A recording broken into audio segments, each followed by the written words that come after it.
Muchas son las mujeres que se han destacado en el deporte cubano y hoy justamente llega detrás de las medallas una de esas reencarnadas de aquellas ninfas acuáticas, y aunque puede presumir también de su criolla belleza, no necesitó que su cuerpo fuera la mitad pez para imponerse en las piscinas y tatuar su nombre en el agua y en nuestros corazones.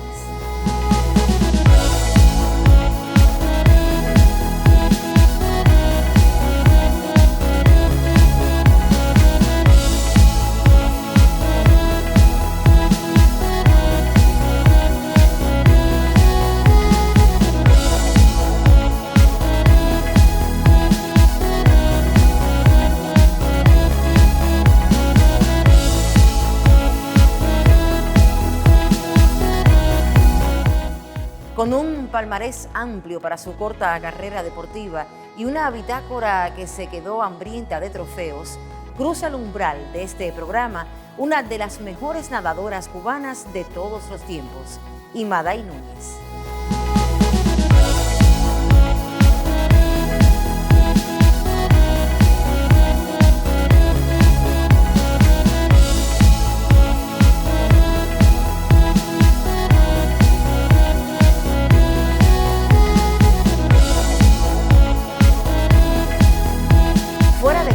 La madre de Imaday nos contaba que sus colegas profesores en muchas oportunidades cubrían sus turnos de clases para que ella pudiera llevar a su hija a los intensos entrenamientos con vista a los eventos internacionales.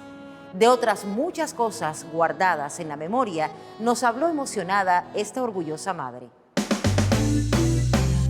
Bueno, a mí me gustaba que ella nadara porque, a ver, yo no soy muy buena nadadora y me entusiasmó que ella aprendiera a nadar, pero también me confesaron que tenía aptitudes y fui a verla y me pareció que sí, que podía, y fue progresando poco a poco y me entusiasmé con la idea de que fuera nadadora.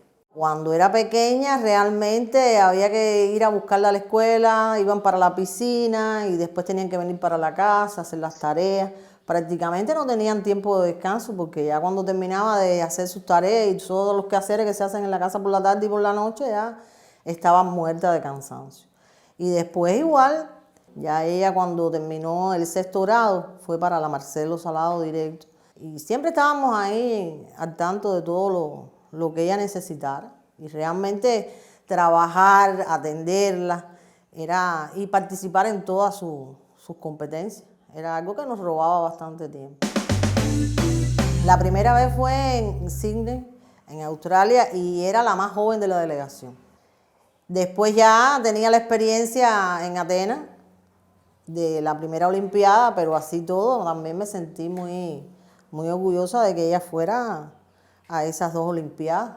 No importaba la hora a la que se pusieran las competencias, nosotros estábamos ahí, regados al televisor. Poníamos el despertador para levantarnos y ver la competencia. Mi familia desde pequeña siempre estuvieron apoyándome en todo y siempre estuvieron atrás de mí. En todos mis resultados dependen tanto de mi sacrificio como de mi familia también. Depende de todo lo que te rodea, no solamente mi mamá y mi papá, sino mi hermana, que también convivía con nosotros y que también me ayudaba muchísimo, me apoyaba muchísimo. Mi prima, que vive en La Puntilla y siempre iba a verme allá en Marcelo y me ayudaba igual llevándome comida. Y me decía a veces cuando estaba allá en momentos de mucho estrés y de mucho cansancio, me llevaba para su casa. Y entonces así más o menos toda mi familia fue cooperando y fue ayudándome en todo momento. En los buenos y en los malos también.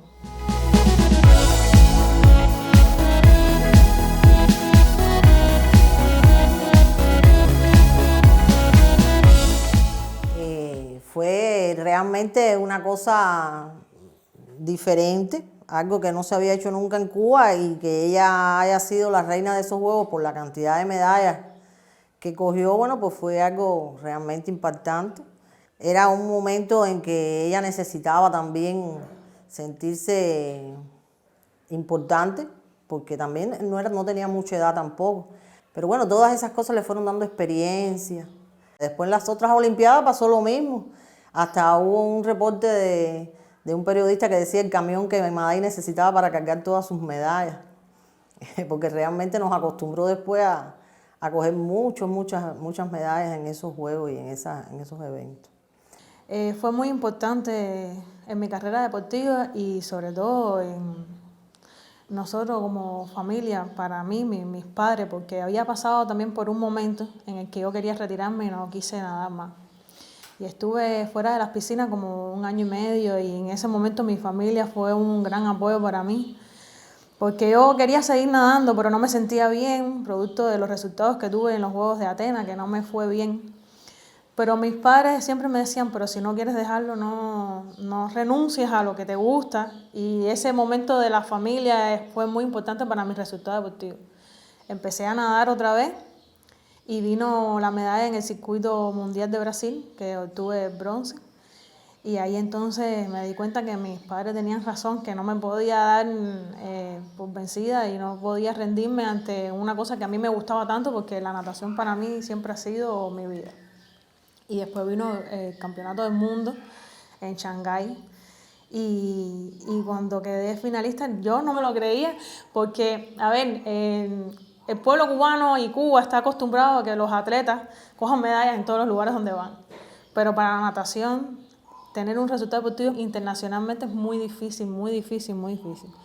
Y ese resultado se lo debo también al apoyo de mi familia, que me dijo que no me rindiera, que no dejara lo que más a mí me gustaba y que si todavía tenía esa necesidad de seguir nadando y de seguir cosechando frutos, no lo hice porque confié en mí, confié en mi familia, confié en la gente que me apoyaba. Y ese resultado fue el máximo resultado que he tenido yo, ¿no?, en mi trayectoria deportiva.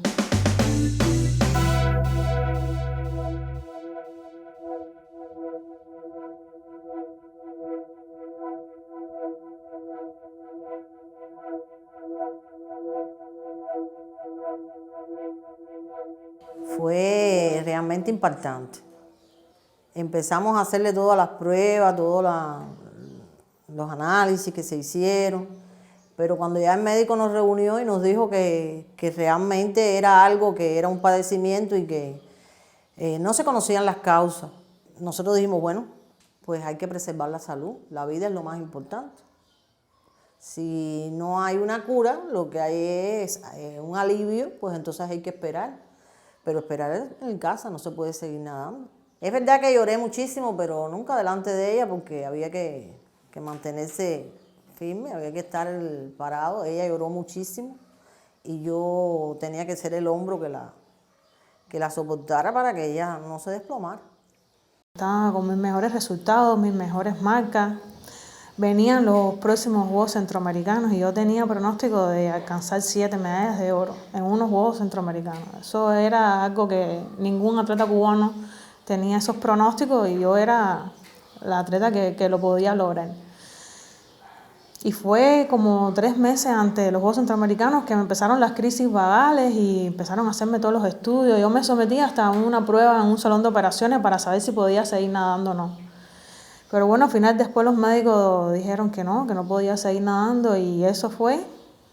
Siempre le dije que era un buen momento porque había terminado muy bien y que todos esos recuerdos que nosotros tenemos ahí en esos libros que yo llené con todos los recortes de periódicos, pues le iban a dar el recuerdo y la sensación de que eso nunca había terminado, porque realmente ella todavía vive esos momentos. A mí se me derrumbó el mundo. Yo no sabía hacer otra cosa que nadar. Lo mío era la natación. Y saber que no lo podía hacer más fue difícil, fue muy duro. Recuerdo que después de eso me enfermé, me puse muy delgada. Tuve que operarme y me costó trabajo levantar cabeza, pero mi mamá y mi papá siempre estuvieron ahí al lado mío y siempre estuvieron apoyándome. Con el tiempo me fui recuperando y fui entendiendo y fui mejorando y fui saliendo y pude ver entonces las competencias de los demás atletas. Y mi familia fue la que más me apoyó y la que más me ayudó. No cabe duda de eso. Me hicieron ver que la natación no podía ser lo único en mi vida porque yo era muy joven y me quedaba todavía un mundo por vivir, que podía desempeñar otros roles en la vida, que podía hacer otras cosas. Fui asumiendo de que terminó una etapa de mi vida y tenía que empezar otra. Bueno, a ver, lo que más añoro es cuando competía. Yo era fanática de competir, me gustaba muchísimo competir. Por eso competía en muchos eventos y obtenía muchas medallas porque a mí me gustaba mucho competir. Incluso yo llegué a tener hasta récord en 50 metros de espalda porque yo quería nadarlo todo. Y las competencias es lo que más me gustaba. La parte del entrenamiento había que hacerla, pero era dolorosa porque muy sacrificada. Pero lo que más añoro es competir, el estar en un evento, el resto no. Para mí, Mijaín es mi ídolo fuera de la natación, ¿no? Como atleta, porque es un ejemplo a seguir en muchos aspectos, en todos los sentidos. Es un atleta muy sacrificado, es un ejemplo a seguir en disciplina, en voluntad, en constancia. Cuando tú conversas con Mijaín te das cuenta que es un atleta muy sencillo, es una persona muy humilde. Y eso para mí es el significado de un atleta, de un ejemplo a seguir en un atleta cubano. Y para mí la natación no dice ven. Él demostró a todo el mundo que podía. Como persona, como atleta, como ser humano, hoy por hoy nosotros somos grandes amigos. Y internacionalmente, Michael Phelps es mi ídolo. Yo creo que la fuerza de voluntad, a pesar de todas las dificultades que tenemos nosotros aquí en Cuba para poder obtener una medalla, obtener un resultado deportivo, el apoyo en general de la familia es muy importante. Y el apoyo de todo el que rodea ese resultado deportivo, además el sacrificio propio del atleta, el sacrificio de los demás también es muy importante. Y bueno, después vino la niña, que conocí a mi esposo, salí embarazada, y ya fue otra etapa en la que es tan bonita o es tan buena como la que yo tenía cuando fui atleta. O sea, que no tengo ese rencor ni tengo esa cosa por dentro de que, bueno, ya pasó. Mi carrera deportiva llegó hasta un momento, pero bueno, como decía mi mamá, tuve uno de los mejores resultados que tuvo la natación femenina en Cuba. De hecho, todavía mis récords nacionales están y entonces eso me queda por dentro de que, bueno, yo di lo máximo. Y no era que ahora tú quieres buscar en tu profesión laboral todo lo que no hiciste cuando fuiste atleta, no. Es al contrario, uno lo que tiene es que enseñar todo lo que uno aprendió y transmitirle a esas nuevas generaciones lo bueno que uno pudo hacer y las experiencias que uno tuvo. La otra medalla que me ha dado la vida ha sido mi hija. Mi hija para mí llegó un momento en que necesitaba tener esa otra medalla y llegó ella. Mi hija para mí es mi todo. Y hasta aquí, queridos amigos, este breve viaje por el álbum que encierra parte de la historia que late tras cada medalla conquistada por el pecho victorioso de nuestros atletas. Los esperamos en nuestra próxima emisión para conocer más de esos anónimos héroes cuya historia perdura agazapada detrás de las medallas.